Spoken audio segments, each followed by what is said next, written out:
So everything's stupid and it's just getting stupider. All right. And what I'm talking about is President Joe Biden. He's about to leave office. It was Friday. He had nothing else going on. And he apparently decided, you know what? Why don't I just stir up a bunch of shit right before I'm out the door? What did he do? Well, he did the thing that people always get mad at Trump for doing. He got on Twitter. They can call it X now, but it's the same damn thing. You know it. Right? But he posted this on X. Yeah. If you're sitting here going, wait, what? That's not how it works. That's not how any of this works. Yeah, that's right. President Joe Biden just decided to unilaterally declare the Equal Rights Amendment as ratified. That he said it. He put it up there, and of course, the usual suspects jumped all over it. Senator Kristen Gillibrand jumped all over it and going, yeah, people should sue for reproductive rights under the Equal Rights Amendment, which, we'll get into in a moment. Honestly, let's look a little bit at history. Why is the Equal Rights Amendment not ratified? It was passed in 1972, and it had a window of 7 years. It needed to be ratified by 1979, or it was null and void. As it got closer to 1979, it was like, oh, we're not going to make it. We're not really, we got to extend this. So Congress voted to extend it. There's problems with how Congress did this. All right. In particular, the vote in Congress was really just a simple majority, but we're dealing with a constitutional amendment. It wasn't 2/3. It's a bit of a gray area legally.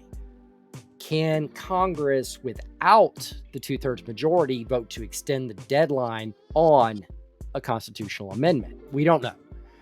There was a lawsuit addressing this. So in 1939, the Supreme Court heard the case of Coleman v. Miller, where this is from Wikipedia, so take that for what it's worth. But the Supreme Court ruled that there was not a deadline. If there was not a deadline by which the proposed amendment had to be acted upon by the requisite 3/4 of state legislatures or state ratifying conventions, and the proposed amendment remained. The court also ruled that if it is in the discretion of Congress to arbitrate whether at least 3/4 of the states have ratified that amendment. So part of the process for something becoming an amendment is, all states, they vote on it, they decide whether they're going to accept this as an amendment, they decide whether they're going to not ratify it, whatever. Well, then it goes to the National Archivist. And one of their duties is to determine whether or not an amendment has been ratified or not. And the National Archivist actually looked at this and released a statement back in December. Archivist of the United States, Dr. Colleen Shogan, I butcher names, it's just what I do. And Deputy Archivist William J. Bosanko released the following statement today on the Equal Rights Amendment and the constitutional responsibilities for administering the ratification process. Quote, as Archivists and Deputy Archivists of the United States, it is our responsibility to uphold the integrity of the constitutional amendment process and ensure that changes to the Constitution are carried out in accordance with the law.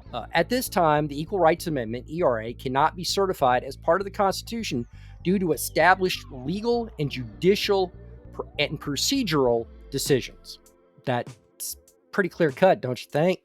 The National Archivist, the person whose job it is to determine whether or not an amendment has been ratified, says, nope, doesn't meet the letter of the law. Oh yeah, Dr. Colleen Shogan, she was appointed by Joe Biden. This isn't even a case of a conservative trying to keep women down. This is a Democrat woman. This is someone Joe Biden picked, a woman he picked to put in that office, who said, nope. Now, all right, so this isn't actually an amendment, but Biden's saying it is. What's the play?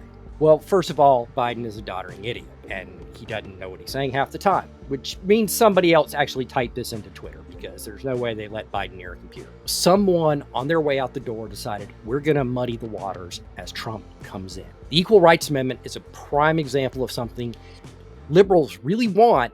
And part of the reason they want it is because Trump is coming into office. Trump is coming in with a conservative court, a conservative House of Representatives, and a conservative Senate. Now, it's not a bulletproof majority in the Senate. They can, Democrats can still filibuster, and they will. They hate the filibuster when they're out of power, but they love it when they're the minority. The Dobbs decision overturned Roe v. Wade. So now the door is open for abortion regulations. A lot of states have already started acting on that, and there's been a lot of controversy around that. Whether you agree or disagree, it is what it is, and the door is now open. By saying if the Equal Rights Amendment is in place, it seems Democrats think that they can use this as a wedge and a way to attack the anti-abortion laws. And I'm going to read from Gillibrand's tweet where she shared POTUS, where she shared his post. Last paragraph on this says, now women living in states with restrictions on their reproductive freedoms can and should file suits to overturn these unconstitutional laws that discriminate on the basis of sex. I know they'll have ample support as they seek justice, and I promise to stand by their side in this fight. Here I thought men could get pregnant now. But in doing this, Gillibrand kind of gives up what's going on here. This is a way to try to undermine Trump as he comes into office, and more importantly, to undermine the new Republican majority. Whether or not they could actually get the votes to pass something like that, get it through past the filibuster and onto Trump's desk, and him sign it, isn't the slam dunk a lot of people might like to think. There's a strong possibility they could. That's what this really boils down to. It's also possible that absolutely none of them took 8th grade civics and doesn't have a fucking clue what the government can or can't do in the grand scheme of things. You know what? Tell me what you think. Why do you think this announcement was made the Friday before Biden leaves office? I want to hear your thoughts. In the meantime, you all stay safe and try to have a restful weekend.